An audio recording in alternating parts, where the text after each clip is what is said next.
Hey everyone, welcome back to my YouTube channel. Today I'll show you how to create this really trending and cool effect of these gemstones on your posters.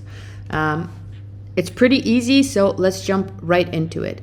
So you're gonna need your PNG of your gem.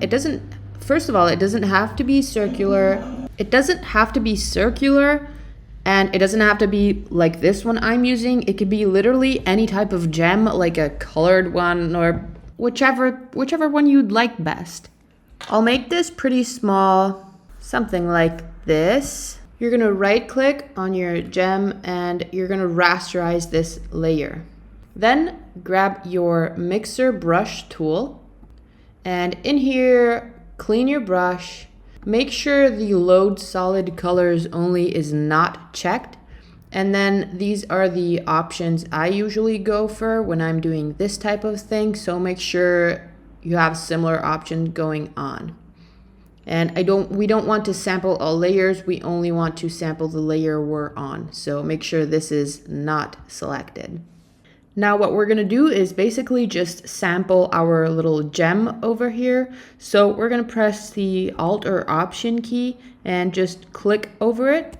And as you can see here, we have our little preview of our gemstone. And by clicking over here, we can edit its settings. So we can adjust the size of it. If we want to make smaller gems or bigger gems, you can edit from here.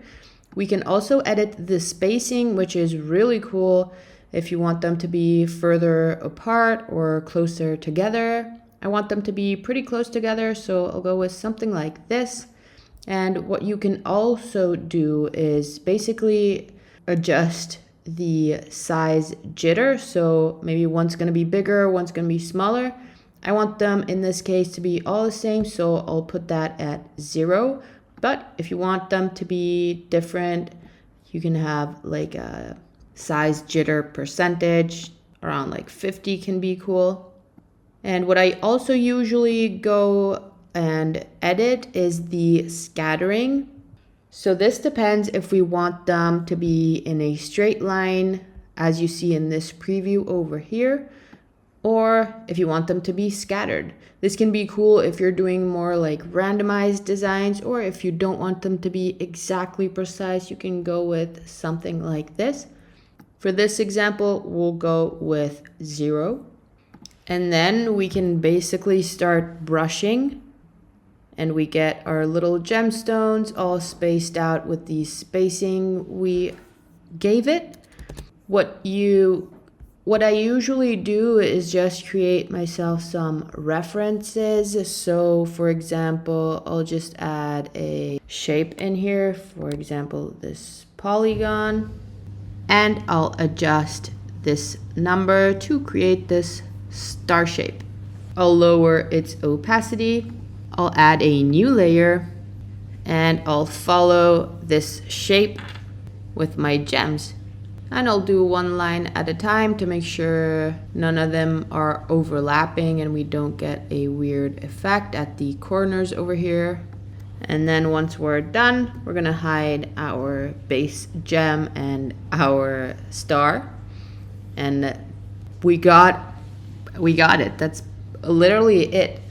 As I said earlier, you can do this with any type of gemstone or rhinestone or whichever thing you want to use in your design. Another version I see online all the time is either shapes or letters as well. So we're going to use this as our reference, lower our opacity, and then add our new layer, and then just follow along with our gems, hide our reference, and there we go. It's literally that easy. Play around with your brush dynamics and with your types of gems. I hope you enjoyed today's tutorial. Thank you so much for watching again, and I'll see you guys soon. Bye.